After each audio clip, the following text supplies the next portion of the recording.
হোজাইত ভূমিকেন্দ্ৰিক সংঘাত। হোজাই জিলাৰ কপাহবাৰী মৌজাৰ চাৰিং পথাৰ কিছামতৰ ৫ বিঘা ভূমি কেন্দ্ৰ কৰি চলিছে সংঘাত। হোজাই জিলা আয়ুক্তৰ কাৰ্যালয়ত দাখিল হৈছে অভিযোগ। এই অভিযোগ অনুসৰি চাৰিং পথাৰ কিছামতৰ ৩০৯ নং ম্যাদী পট্টাৰ ৪৫০, ৪৫১ নং দাগৰ ৫ বিঘা ভূমিক লৈ আৰম্ভ হৈছে সংঘাতৰ সূত্ৰপাত। খবৰ মতে মইনুদ্দিন আৰু কুতুবুদ্দিনৰ নামত থকা উক্ত মাটিখিনি প্ৰায় ৪৯ বছৰ ধৰি ভোগ কৰি আছে বুলি অভিযোগত উল্লেখ কৰে আৰিফুদ্দিনে। চাৰিং পথাৰ কিছামতৰ ৪৫০, ৪৫১ নং দাগৰ মাটিত পূৰ্বৰ দৰে এই বছৰতো খেতি কৰিছিল পৰিয়ালটোৱে। আকস্মিকভাৱে কেইজনমান লোকে ৩০৯ নং ম্যাদী পট্টাৰ ৪৫০, ৪৫১ নং দাগৰ মাটিত আপত্তি কৰাৰ সৃষ্টি হৈছে তীব্ৰ চাঞ্চল্যৰ। উল্লেখযোগ্য যে ৪৫০, ৪৫১ নং দাগৰ মাটিৰ গৰাকীৰ অজ্ঞাতে জালালুদ্দিন, মইনুদ্দিন, বছিৰুদ্দিন, জামালুদ্দিন, আলাউদ্দিন, জায়েদা খাতুন, জাবেদা খাতুন, আয়েশা খাতুন, মিনাৰা বেগমৰ নামত উক্ত মাটি ২০২৩ বৰ্ষতেই নামজাৰি হৈছে বুলি জানিব পৰা গৈছে। ইয়াৰ পিছতে সৰব হৈ উঠিছে মাটিৰ প্ৰকৃতগৰাকী। ইপিনে ৪৫০/৪৫১ নং দাগৰ মাটিত কৰা খেতিৰ ধান কাটিবলৈ যোৱাৰ পূৰ্বেই হোজাই আয়ুক্তৰ কাৰ্যালয়ত আৰিফুদ্দিনে লিখিত অভিযোগ দাখিল কৰে। অভিযোগত জামালুদ্দিন, বছিৰুদ্দিন, আলাউদ্দিন, জাকিৰ হুছেইনে উক্ত মাটিৰ ধান কটাত বাধাৰ সৃষ্টি কৰিব পাৰে বুলি আয়ুক্তৰ কাৰ্যালয়ত অভিযোগ পত্ৰৰে জনায় আৰিফুদ্দিনে। এই ঘটনা সংক্ৰান্তত ভুক্তভোগীয়ে কি কৰে শুনাই লৈছো। অভিযোগটো কি আছে?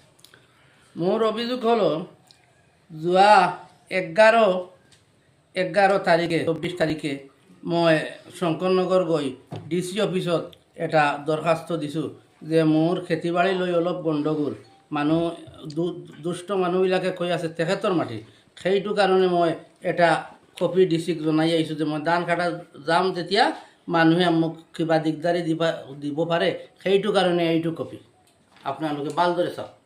এইটো কপি DCক জনাই মই ধান কাটিবলৈ গৈছোঁ।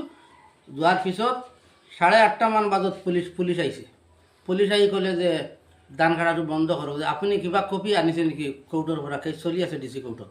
তেতিয়া পুলিচজনে ক'লে নাই চাচা মই অনা নাই, মই IC ছাৰে পঠাইছে, আপোনালোকে এবাৰ ধানটো কাটা বন্ধ কৰি দিয়ক আৰু আপুনি এবাৰ থানাত আহক। মই এইটো কৰিলোঁ যে এজন অফিচাৰ মানুহ আহিছে, তেখেতক দাম দিব লাগিব, তেখেতক ইজ্জত দি মই কামখিনি বন্ধ কৰি দিছোঁ ধান কাটাটো। আৰু মোৰ দেউতা মইনুদ্দিন আৰু খুৰায়েক কুতুবুদ্দিন, তেখেতে ৭৬ ইংৰাজীত মাটিটো কিনিছে। এইখন হ'ল দলিল ৭৬ ইংৰাজীত। দলিল নম্বৰটো হ'ল 698। এইখন দলিল এই মানুহবিলাকৰ পৰা কিনিছে। এইটো হ'ল মোৰ লোৱা কিনা দলিল। আৰু যিবিলাকে বেচিছে আমালোকৰ ওচৰত, এইবিলাকৰ দলিল হ'ল এইটো নগাঁৱৰ পৰা মই তালাচী কৰি আনিছোঁ। এইটো হ'ল এটা ডকুমেণ্ট। আৰু যিবিলাকে আপত্তি কৰি আছে তেখেতৰ মাটি, এইটো হ'ল আপোনাৰ 1970 নম্বৰ ভোটাৰ লিষ্ট। আৰু ইয়াত ৬৬ও আছে। তেখেত কোনো নাগৰিক নাই, আমাৰ অসমৰ কোনো ইণ্ডিয়াৰ কোনো নাগৰিক নাই। তেখেতৰ মা দেউতা আৰু এজন মানুহৰ নাম চিডিং কৰি সোমাইছে যে ৰৌচন সংশোধন কৰি মতচিন আলী নাম বাপেকৰ নাম দি দেউতাকৰ নাম দি সিহঁতে এই মণ্ডল জোৰাণ আলী মণ্ডল, এই জোৰাণ আলী যে মণ্ডলটো বৰ বেয়া মানুহ, এইজন দলাল, এইজনে এইটো কৰি দিছে। যোৱা বছৰ ডিচেম্বৰৰ ২৮ তাৰিখ নামজাৰি কৰি দিছে, তেখেতৰ নাম সোমাই দিছে। আৰু আমালোকৰ দখলত আজি ৫০ বছৰ ধৰি তেতিয়া ক'ত আছিলে। কালি এজন মানুহ এই আমাৰ বিৰোধী দল, তেখেতেও মানে মিডিয়াৰ আগত মাতিছে, যেইজনী মাতিছে সেইজনীৰ বয়স ৭৫ বছৰ বয়স হ'ব, ৬০ বা ৬৫ বছৰ হ'ব মানুহজনীৰ বয়স। তেতিয়া সি ক'ত আছিলে? তেখেতৰ মাকৰ মাটি উত্তৰাধিকাৰী সূত্ৰে পাইছে, DC কোৰ্টত কাম চলি আছে। পিছত মই মণ্ডলৰ ওচৰত গ'ল, মণ্ডলে ক'লে যে মইতো গাঁওবুঢ়াই কাগজখন দিছে, গাঁওবুঢ়া চাৰ্টিফিকেট পাই মই কৰিছোঁ। তেতিয়া আমি গাঁওবুঢ়াৰ ওচৰত গৈছোঁ, গাঁওবুঢ়াই কৈছে মই কোনো কাগজ দিয়া নাই, সিহঁতে চিটিং কৰিছে। কোন গাঁওবুঢ়াৰ ওচৰত গৈছে? এই আমাৰ ইয়াত নৰুলক গাঁওবুঢ়া, চাৰিংগৰ বান্দৰ মেলা কয়, চাৰিং বেলেজটো এই গাঁওবুঢ়াৰ আণ্ডাৰত আছে। সেইজনীয়ে ক'লে যে মোক যে আমি কোনো দৰখাস্ত দিয়া নাই তেখেতক। এইটো অল টোটেল চিটিং কৰি কামখিনি কৰি যেতিয়া হাল মৰাত গৈছিলোঁ তেতিয়া আপত্তি কৰিছে। কালি ধান খাটাত গৈছিলোঁ, আপত্তি কৰি হাল মৰাত যোৱা টাইমতো মই এই ডিচিত এটা কপি দিছিল সেই কপিটো চাই লওক এইটো দিছে হালমৰা যাওঁতে এইখন কপি দুটা কপি দিছোঁ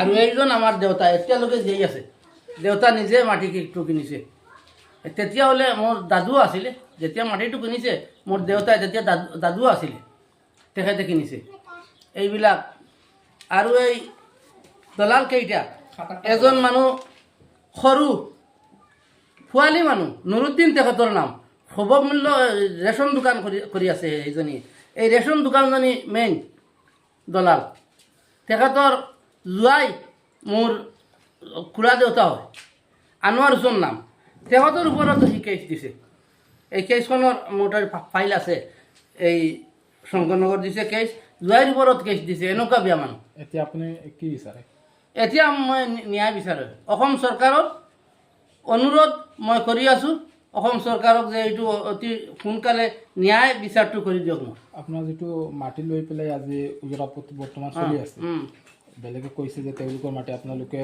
তথ্য সহকাৰে এতিয়া দেখুৱাইছে যে আপোনালোকৰ মাটি আপোনালোকৰ কথা কৈছে এইটো দাগ নম্বৰ কিমান আছিলে এইটো অকণমান কৈ পাট্টাটো হ'ল 309 আৰু দাগ নম্বৰটো হ'ল 451 আৰু 450 কোনটো মৌজাৰ মাটি এই কপাহবাৰী মৌজাৰ মাটি চাৰিংপাতা খিজামতৰ আপোনাৰ নাম কি আৰিফুদ্দিন আপোনাৰ এই এলেকাৰ নাম কি চাৰিংপাতা